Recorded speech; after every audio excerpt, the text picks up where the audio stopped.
It is a truth universally acknowledged that a book review about a book you actually like is much harder to give than a book review about a book you hate with your entire being. I'm going to be attempting the former. Wish me luck.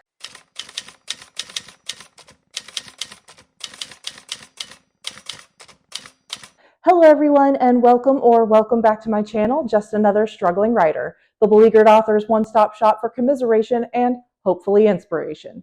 My name is Carrie Scher, and I am just another struggling writer. Today I am bringing you a book review for a book that took me months to read, even though I was really enjoying it all the way through, and that is The Adventures of Amina al-Sirafi by Shannon Chakraborty.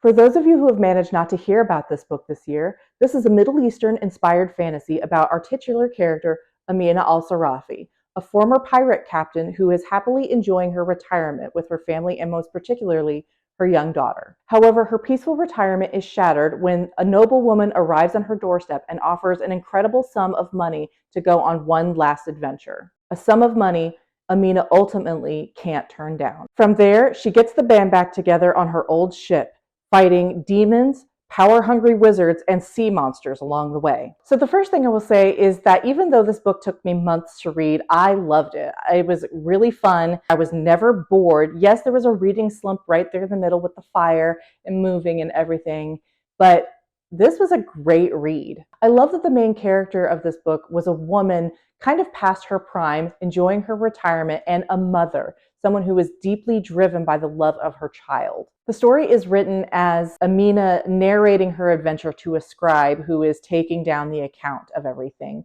And as such, it is really heavily in Amina's voice and really, really charmingly at that. She is definitely a salty old sea captain who doesn't have any qualms about swearing or talking about sex or, admitting to her crimes, but at the same time, you can see how she has been trying to reform herself in her retirement years. As such, there's a lot of great commentary on the patriarchy as well. This book is very loosely set in our world, but hundreds of years ago in the Middle East, and there are lots of thoughts on how Amina, a woman, is not taken seriously even though she is quite accomplished. At times, she is able to use the prejudices against her to her advantage, and at times, it truly does work against her in ways that she cannot overcome. I love that she is competent, but not perfect.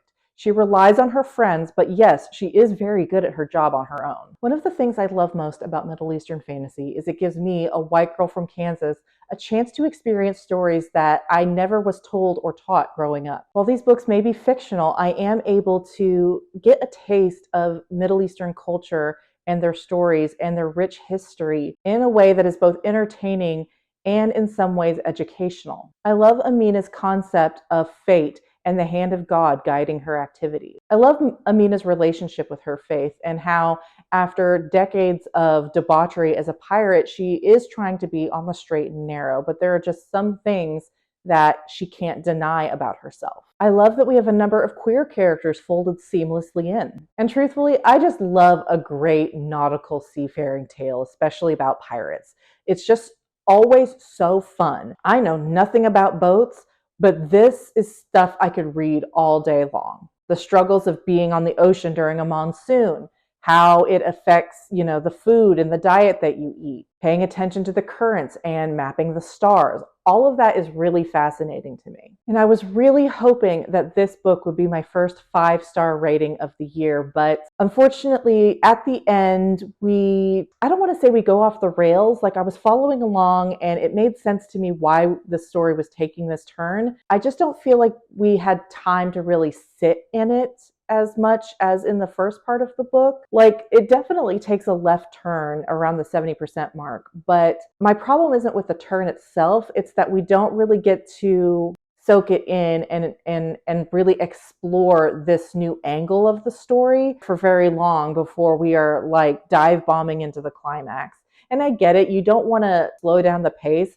So I think if this left turn had been taken a little bit earlier, where we would have really get to see the logic in it and kind of adapt to it as our new reality of the story, I think it would have been better. So while I really did love this book, and even the ending I have no problems with, other than the fact that there wasn't enough of it. I mean, I would have readily read another 50 pages if it meant getting to really soak in this new turn that the story has taken.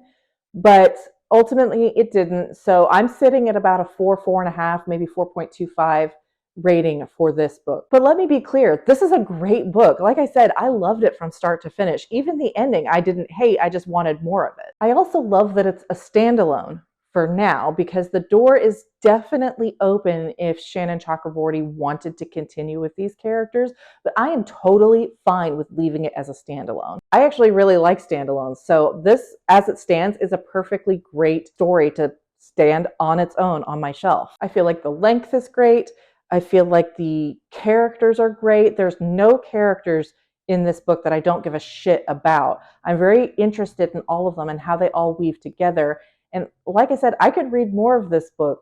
I could read more stories about Amina, but if Shannon Chakraborty chose to end it here, that would be great too. There is so much to love about this book, and I definitely recommend, if you like Middle Eastern fantasy, if you like pirate stories, and if you like just fun adventure romps, this is the book for you. But this book won't be for you if you prefer more realistic settings, because this book is ostensibly set in the real world, just with some lost magical artifacts and things.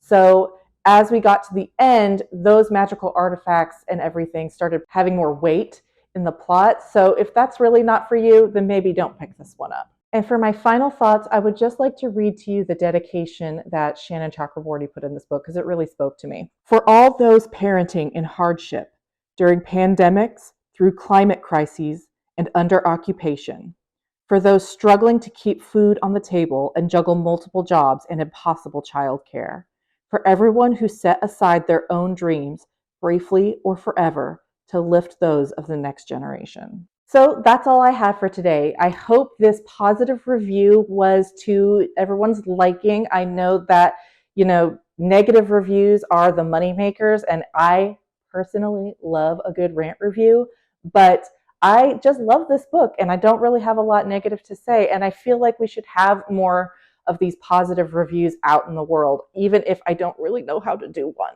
But like I said, that's all I have for in this video, and I'll see you in the next one. As always, like and subscribe. See you next time. Bye.